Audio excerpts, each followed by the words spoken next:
Assalamualaikum warahmatullahi wabarakatuh. Jadi ini adalah video lanjutan dari materi sebelumnya, yaitu materi pecahan ya.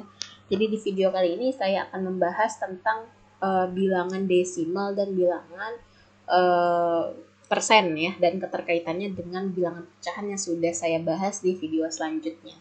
Nah, untuk konsep dasar dari bilangan pecahan desimal dan pecahan persen, ya memang itu berasal awal mulanya itu bisa dikatakan dari bilangan pecahan ya. Nah, jadi di mana di sini kita punya pecahan 1/10 itu ditulis dengan 0,1, begitu seterusnya. Di sini ya, karena di sini ada nolnya 1, berarti dia punya satu angka di belakang koma. Kalau dia punya nolnya 2, dia punya 2 angka di belakang koma seperti ini ya. Jadi dibalik penulisannya, kalau 10 ini 10 ya. Kemudian 100 100, terus ada 2 angka di belakang koma, 1000 ya. 1/1000 itu 0,001 ya, dibalik. Ini berlaku untuk bilangan pecahan 1 ya. 1/, ya, ini khusus. Tapi kalau untuk yang lain itu konsepnya berbeda. Nah, misalkan di sini saya punya bilangan desimal 25,615 ya. Jadi biasakan ke siswa nanti ya, jangan menyebutnya 25,615 ya. Tapi biasakan kepada siswa nanti itu menyebut bilangan desimal itu sebagai 25,615. Jadi bukan 615 ya. Nah, jadi di sini ada 25,615, di mana 25 itu duanya menunjukkan puluhan, 2 dikali 10, 20 ya. Kemudian di sini 5-nya menunjukkan satuan, 5 di sini. 6 itu adalah 6 itu 1/10 karena bilangan pertama setelah koma ya. Jadi 1 di sini pakai per 10. Kemudian 1 di sini adalah bilangan kedua setelah koma, artinya di sini 1 itu merepresentasikan per 100, kemudian 5 itu merepresentasikan per 1000 ya, seperti itu. Ini adalah bentuk panjang dari bilangan 25,615. Nah, di sini nanti kita akan mengubah ya bentuk pecahan itu ke dalam bentuk pecahan ke dalam bentuk desimal, dan desimal ke dalam bentuk pecahan. Nah, misalnya di sini 7/8 akan saya ubah ke dalam bentuk desimal ya, di mana ada beberapa cara ya. Yang pertama menggunakan bilangan pecahan senama dengan penyebut kelipatan 10. Artinya adalah di sini nanti penyebutnya ini harus berkelipatan 10. Artinya kalau enggak 10, 100, 1000, atau 10.000 seperti itu. Jadi pastikan penyebutnya ini dia berubah menjadi 10, 100, 1000, atau 10.000. Di dalam kasus ini ya, di mana 8 itu bisa kita ubah menjadi 1000 dengan cara apa? Dengan cara kita kalikan dengan 125. Kalau nanti penyebutnya sudah dikalikan dengan 125, pembilangnya juga dikalikan dengan 125. Jadi bisa kita tuliskan di sini 7/8 ya. Jadi 8 itu bisa kita ubah 7/8 kali 125/125. 8 itu kalau dikalikan 125 hasilnya adalah 1000 ya. Jadi ini 1000. 7 dikali 125 hasilnya adalah 875. Nah, 875 dibagi 1000 itu hasilnya adalah 0,875. Nah, bagaimana cara memberitahukan siswa nanti, mengajarkan kepada siswa bahwa membagi secara langsung juga bisa dengan cara pembagian panjang. Nah, caranya adalah seperti ini. Jadi 7 dibagi 8 ya. 7 dibagi 8 itu kita anggap tidak bisa untuk siswa SD ya. Sehingga di sini kita tambahkan 0, di sini kita tambahkan 0 juga, sehingga nanti dapat 70 dibagi 8. 70 dibagi 8 angka yang mendekati siapa? 8 ya. 8 di sini 64. Ya, di sini hasilnya adalah 60 di sini ya.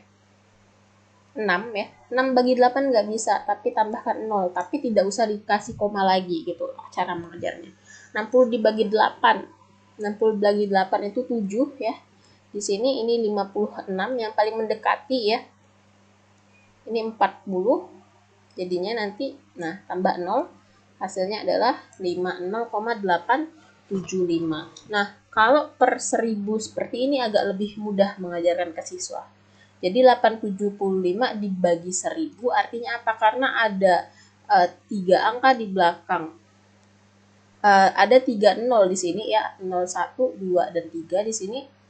Berarti kita tambahkan 0 aja 1 di depan kemudian kasih koma sehingga di sini ada 3 angka 0, di sini ada 3 angka di belakang koma seperti itu.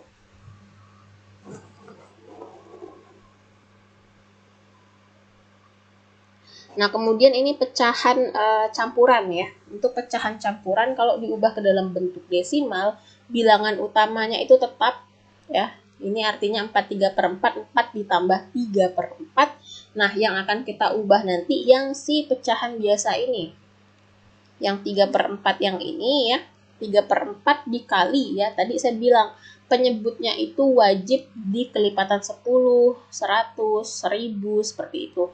Kebetulan 4 itu ya bisa dikalikan 25, hasilnya itu adalah 100. Karena tadi penyebutnya dikali 25, pembilangnya juga dikali 25 ya. Jadi ini adalah 4 ditambah 75 per 100. 3 kali 25, 75 ya. Per 4 kali 25, 100. 75 per 100. 75 per 100. Nah, seperti yang saya bilang tadi di sini, 75 kita tulis di sini ya. Ini khusus untuk yang per 100 ya. Karena di sini ada 2 buah 0, kemudian di sini ada 2 buah angka di belakang koma, sehingga kita tinggal tambahkan 0 saja, 0,75. Nah, di sini bisa kita tambah 4 ditambah 0,75 hasilnya 4,75 ya.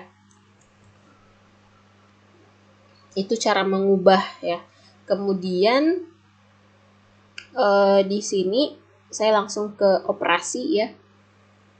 Jadi nanti kalau misalkan ada penjumlahan pecahan, yang harus diketahui adalah misalnya di sini 0,652 ditambah 0,343. Saya tidak menyarankan dengan cara seperti ini karena terlalu panjang menurut saya ya.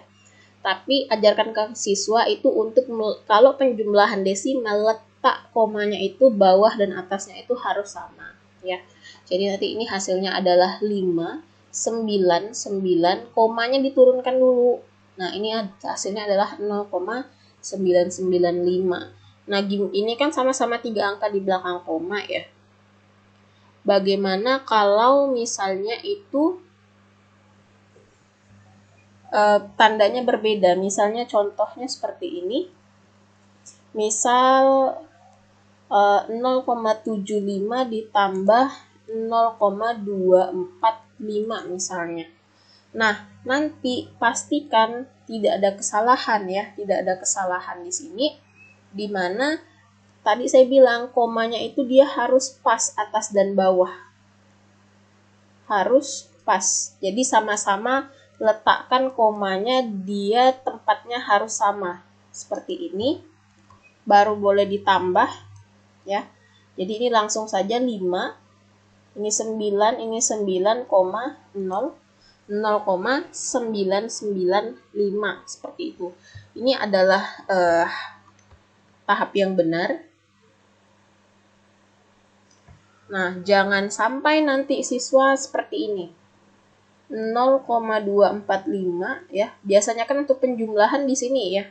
Jangan sampai seperti ini. Ini adalah cara yang salah. Cara yang salah. Jadi pastikan letak komanya itu sama atas dan bawahnya untuk penjumlahan maupun pengurangan ya, sama. Penjumlahan dan pengurangan seperti itu. Oke, ini adalah bentuk persen ya. Persen itu adalah per 100 ya.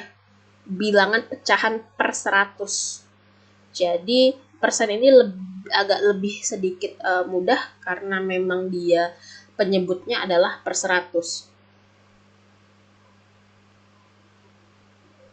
Nah, untuk persen ya. Untuk persen misalnya di sini bilangan ini ada 1 ya. Oke, saya tambah lagi. Misalnya di sini ada sebanyak 6 yang diarsir ya. Berarti ini adalah 6 per 100. Jadi 6 kotak diarsir merah dari 100 kotak artinya adalah 0,06 atau bisa saya tuliskan sebagai 6%. Jadi nanti ajarkan ke siswa bahwa persen itu merepresentasikan apa 1 per 100.